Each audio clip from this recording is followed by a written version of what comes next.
Este vídeo é um oferecimento dos apoiadores do canal. Obtenha recompensas apoiando o projeto. Link no comentário fixado. E aí pessoal, CodeHack aqui. Eu queria começar esse vídeo aqui partindo em defesa do Lilo Vlog, a qual eu já conheço há mais de uma década e tenho uma grande estima, sobre os ataques à sua honra e à sua integridade moral, que vem se alastrando pelo Twitter e pelo YouTube há alguns dias. Esses ataques acabaram partindo de pessoas bem baixas. Pera aí, por que vocês estão rindo? Ah, deixa pra lá. Tem como único motivo plausível um ego maior que o da Yasmin Mineira naquelas brigas de Twitter de algumas semanas atrás. O que definitivamente me faz acreditar que existe uma certa quilingagem aí no meio. E como vocês sabem que a moral é o ponto-chave desse canal e de todo o trabalho que eu faço aqui, eu vou analisar essa porcaria toda de uma forma minuciosa e elaborar a anatomia da trairagem parte 2. Pra falar como é que todo esse pessoal aqui se tornaram novos amigos. Então, se você puder deixar o seu like, comentar aqui embaixo, ativar o sininho também, e enviar esse vídeo para aquele seu amigo que lê uns 150 livros por ano, mas insiste em cair em narrativa de playboy revolucionário, eu vou ficar muito grato. No mais, vamos ao vídeo. E tamo junto, Lilo. Depois de explanar sobre a real intenção da canhotada em promover a criminalidade, assim como os anjinhos sem asas que a praticam num vídeo sobre a necromancia canhota, uma matéria de jornal trazendo um fato que deve ser corriqueiro dependendo da zona do país onde você vive, ligou o modo mentiroso compulsivo da imprensa e acabou acalorando uma discussão sobre a necessidade de se defender usando a... Peraí. O que foi, cara? É que não pode falar, p***. Não pode falar o quê? O nome do negócio lá. O nome de que negócio? Daquele negócio lá que atira fogo e bala. Você tá querendo dizer de fogo? Ih, rapaz. De fogo. Por que você tá bipando tudo que eu falo? É medida de contenção. Medida de conta em quê? Contenção, cara. Vamos lá. Medida pra contencionar exatamente o quê? Contencionar isso daqui. Você sabe muito bem que eu não tenho pra que ter medo de monetização. O pessoal do Apoia-se já me ajuda. Ah, é? Lembra daquela queda de 30 e poucos % nos acessos que a gente teve na semana passada? Lembro, mas eu acho que isso não tem nada a ver com a divulgação dos vídeos do canal. Ah, pode apostar que tem. Então o que você quer que eu faça? Eu não posso fazer um vídeo sobre armamento civil sem poder utilizar o termo de fogo ou qualquer outra termologia que vá de contra as regras da comunidade. Eu não sei, cara. Se vira aí, eu tô indo almoçar. Ô, Pirilampo, volta. Eu preciso da sua ajuda, cara. Troca. Vamos ter que encarar isso como uma espécie de desafio. Como padrão a ser feito pela grande mídia, já que por diretrizes internacionais, tecnicamente essa galera toda é contra o pistolamento da população, a imprensa mais uma vez tratou a menina, que basicamente só se defendeu, como uma espécie de, por que não dizer, criminosa. Pelo simples fato de que foi usado para sua defesa um pedaço de metal que dispara projéteis. Mas simplesmente falar isso sem uma análise psicológica ou mesmo antropológica nos tornaria tão pífias e rasos como aqueles que criticamos. Portanto, esse episódio aqui será inteiramente dedicado a entendermos o porquê o trabalho desse homem aqui é absolutamente necessário para a sua sobrevivência e segurança da sua família. Mas como assim, CodeHack? Calma, Benê. Até o final do vídeo eu te explico. Inclusive, se você não conhece o Benê Barbosa, eu faço questão de te explicar quem é esse cara simpático aqui. O nome dele é Benedito Gomes Barbosa Júnior, mais conhecido como Benê Barbosa, ou também aquele cara que desce o sarrafo nos canhotos naqueles jornais que passam mais ou menos umas 6 horas. O trabalho dele basicamente se resume a mostrar pra todo mundo que a segurança depende primeiramente de você e não de uma força policial ou mesmo de um exército. E que se cada homem ou mulher tivessem meios para proteger a sua residência, o país seria bem mais seguro em vários aspectos. Tanto pela questão da bandidagem, quanto pela possibilidade de fazer uma ucranização sem latas de lixo.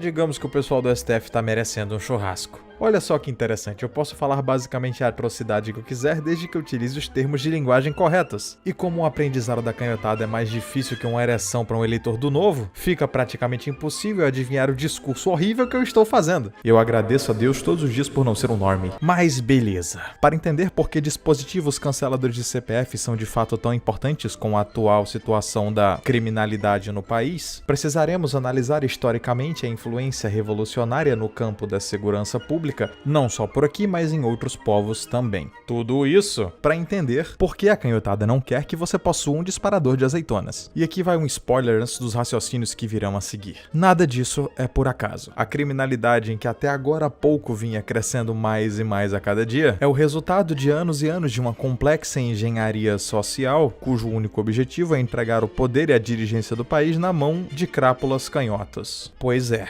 Existe todo um ardil revolucionário naquele assalto que a sua tia Lourdes sofreu voltando da padaria 2 meses atrás, em que ela levou um tiro no braço. Inclusive, se ela andasse com um pau de fogo de 9mm dentro de sua bolsa, assim como boa parte dos transeuntes na rua, o operador de guarda-chuva não teria coragem de fazer o que ele fez, uma vez que alguém poderia ter azeitonado ele no meio da rua. E esse é um dos pontos importantes do livro do Benet que eu recomendo a todos vocês. O livro Mentiram Pra Mim sobre o Despistolamento traz, entre outras milhares de quebras de falácias, o extremamente óbvio, porém não tão valorizado conceito de que, quanto mais instrumento de deitar malandro existe em uma sociedade, mais segura é essa sociedade. Já que as pessoas que pretendem utilizar esse tipo de instrumento com atividades de ilicitude duvidosa correrão o risco de serem alvejadas ou mesmo rendidas até que a polícia chegue. E venhamos e convenhamos, nenhum larápio quer ser pego pela polícia. Dessa forma, através de um exercício de lógica prática, conseguimos entender que de fato a segurança é afetada quando a população e não tão somente o bandido tem esse tipo de instrumento, já que o safardana contará agora com o fator medo na hora de pensar em praticar um assalto ou invasão de domicílio. Mas se você tem um diploma de sociologia na Federal e não acredita na razão ou mesmo na lógica prática, acredite nas milhares de estatísticas que são citadas no livro do Benet, inclusive. Estatísticas essas que inclusive servem para provar a má intenção da canhotada e a sua sede insaciável por controle, já que mesmo provando a sua ineficiência, é historicamente sabido que governos socialistas têm como um dos seus principais objetivos após a sua implementação em uma sociedade reduzir consideravelmente ou até quem sabe de uma forma generalizada o direito da população a se defender, seja contra a galera do guarda-chuva ou mesmo do próprio governo. E é aqui que a gente chega na parte pesada do vídeo. A engenharia revolucionária por trás da suplantação da criminalidade tem como principal objetivo implementar o pânico na população a fim de que em algum momento essa mesma população entregue as suas liberdades e acabe dando mais poder a esse Estado no final das contas. E isso acontece com a utilização do looping em terrores locais ou mesmo entre uma cooperação mútua entre canhotada e narcoterrorismo objetivando a mudança sociocultural na população. E está totalmente enganado todo aquele que acredita que esse plano nasceu de 20 a 30 anos atrás em um DCE federal. Na verdade, a relação entre revolução e criminalidade é deveras antiga. O uso do crime para fins políticos é uma ação não só permitida, como também incentivada no crescimento de qualquer grupo revolucionário desde a Revolução Francesa, em que os seus agitadores incentivavam furtos, confiscos e até mesmo depredação de patrimônio público e saques para aqueles que acabavam aderindo à sua causa, sendo posteriormente adotado em outras revoluções não só como uma espécie de incentivo ou mesmo de atrair pessoas de má índole para ajudar a tomar a goma, como também a forma de sustento principal dos grupos revolucionários per si, já que o Partido Bolchevique russo se sustentava com roubos a trens de carga e o Partido Comunista Chinês se sustentou durante anos até a tomada do poder com venda de ópio. E é bem engraçado como isso lembra em alguns aspectos a realidade de algumas facções criminosas brasileiras, ou mesmo de grupos políticos que se filiam com amiguinhos narcoterroristas que acabam virando um partido político mais tarde. Com isso fica verdadeiramente mais claro de entender o porquê dos vermelhinhos terem como uma de suas principais diretrizes a ideia de que é necessária a defesa dos portadores de guarda-chuva, porque no final das contas existe uma espécie de identificação profissional e espiritual nessa relação. Eu tô chamando canhoto de bandido em potencial sim. Primeiro porque eles já fazem isso com a população mais pobre, e segundo porque diferente deles, a história conta que de fato a ideologia dos caras não é lá muito pacífica. Porque quando Lenin tomou o poder em 1917, providenciou no ano seguinte uma série de normas rígidas para o controle e registro dos passa-fogos soviéticos. E a partir de 1º de abril de 1918, veja só que sugestivo, eram exigidos da população uma série de documentos e atestados que nem a tal da burguesia opressora proporcionava a eles, fazendo com que a partir desse dia o termo PSOL já seja considerado uma das melhores piadas da humanidade. Em outubro do mesmo ano, após uma, entre aspas, tentativa de churrascamento, o partido estabeleceu a rendição total do povo, confiscando literalmente todos os meios de defesa que a população ainda tinha depois da Revolução, já que caberia ao Estado apreender qualquer instrumento de defesa que disparasse projéteis ou não, cabendo o uso desse tipo de material somente a membros do partido e ou outros cargos que o partido permitia. Coincidência ou não, essas mesmas medidas foram implantadas em todos os lugares aonde o canhotismo vingou, contaminando os territórios de expansão da União Soviética, China, Cuba, Venezuela, repúblicas africanas, Camboja e Alemanha, que é canhota sim e inclusive merece um podcast inteiro sobre o seu processo de despistolamento, já que os seus procedimentos burocráticos acabaram servindo de base para a implementação de leis limitadoras de liberdade e estatutos métodos de despistolamento mundo afora. Mas voltando à lista que eu citei anteriormente, eu realmente não preciso explicar o que aconteceu com a população desses países depois que os seus meios de defesa foram devidamente confiscados, não é mesmo? Além de poder evitar uma tirania que parte de seus próprios governantes, o pistolamento civil também tem outra gigantesca utilidade, que por mais que muitas pessoas, inclusive patriotas, não mencionem, é a defesa da sua amada terrinha, já que torna-se praticamente impossível subjugar um país em que você precisa passar pelas barreiras de soldados, mas que existirão cidadãos munidos de churrascadores de traquitanas a cada 2 quadras. É isso que o pessoal da Terra do Homem Laranja costuma chamar de liberdade, já que a segunda emenda, que é um alvo ferrenho dos progressistas há décadas,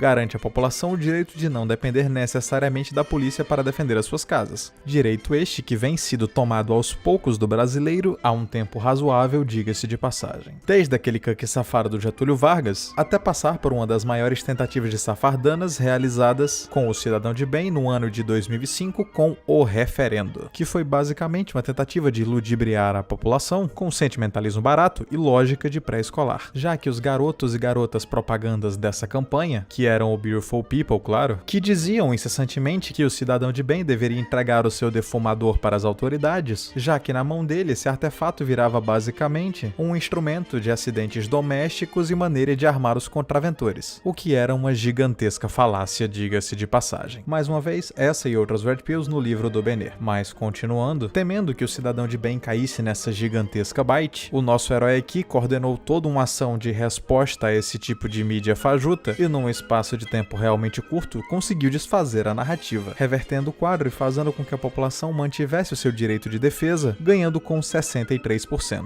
E eu arrisco a dizer que se não fosse a malandragem mental que tentaram fazer no plebiscito, esse número seria bem maior, já que, pra quem lembra, sim significava não, e não significava alguma coisa entre eu vou defender a minha família e você enfia esse estado totalitário bem no meio do seu... Mas, mesmo assim, com a vitória da razão e do pensamento lógico, a galera do pai ausente de plantão não iria deixar algo tão sério assim barato. E foi assim que o rato de 9 dedos simplesmente ignorou a vontade popular e fez valer a sua vontade na base da canetada, usando a burocracia que foi fomentada pela sua ideologia cancerosa por anos para instrumentar medidas que dificultariam e muito a obtenção, manutenção, porte e posse da sua furadeira e fazendo a alegria da bandidagem, já que era quase impossível para o cidadão comum obter esse tipo de permissão, visto regras absurdas como a necessidade de explicar a finalidade ou mesmo a necessidade do artefato. E por mais que isso pareça ser algo simples, acredite, não era, já que o motivo de eu preciso disso para a minha defesa não era aceito pelos carraspanas do Estado. E como resposta a essa porcaria, tivemos um aumento monstruoso no número de baixas, fazendo com que as nossas proporções de óbitos sejam igualadas a de países que estão em guerra, o que não deixa de ser uma triste realidade inclusive. Pois embora tenhamos conseguido no começo desse ano uma substancial melhora, ainda não chegamos nem perto de qualquer nação civilizada. E quando eu digo civilizada, é sim o pessoal da Bibisfirra, só pra constar. Tudo isso graças a um gigantesco esquema de lavagem cerebral que foi implantado justamente para fazer com que pessoas comuns tenham preconceito ou mesmo medo de manusear um instrumento de precisão utilizado para churrasco, empurrando a população não só para um caminho de ignorância, como também para sua gadificação e facilidade em ser subjugado. E graças ao trabalho de pessoas como o Benê, que rodam o país inteiro convencendo as pessoas de que o Estado não é o único caminho e que é de fato até bem perigoso confiar inteiramente nele, que certos paradigmas foram quebrados e a gente conseguiu, por exemplo, que o Bonorito, com a ajuda de outras pessoas bem intencionadas e do próprio Benê, é claro, consigam aos poucos retirar esses grilhões burocráticos e possibilitar às pessoas a oportunidade de saírem do curral. E graças aos seus livros, vídeos, tweets e artigos, o brasileiro está cada vez mais perto de fato entender o que significa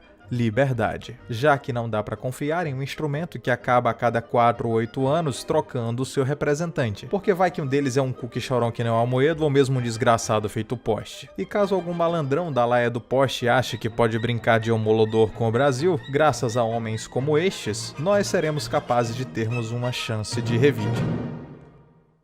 E aí pessoal, CodeHack aqui, espero que tenham gostado do vídeo dessa semana, porque cara, esse vídeo deu trabalho, e muito embora eu ache que a chance de ser desmonetizado é gigantesca, pelo menos isso me serviu de incentivo para exercitar minha cabeça e me tornar um pouco mais criativo. Então, finalizando o vídeo com aqueles recados que eu dou toda semana, Temos camisetas opressoras oferecendo aquele belo desconto de 10% se você utilizar o cupom CODERAC. E essa galera bonita e cheirosa que tá subindo nessa legenda são os apoiadores do canal.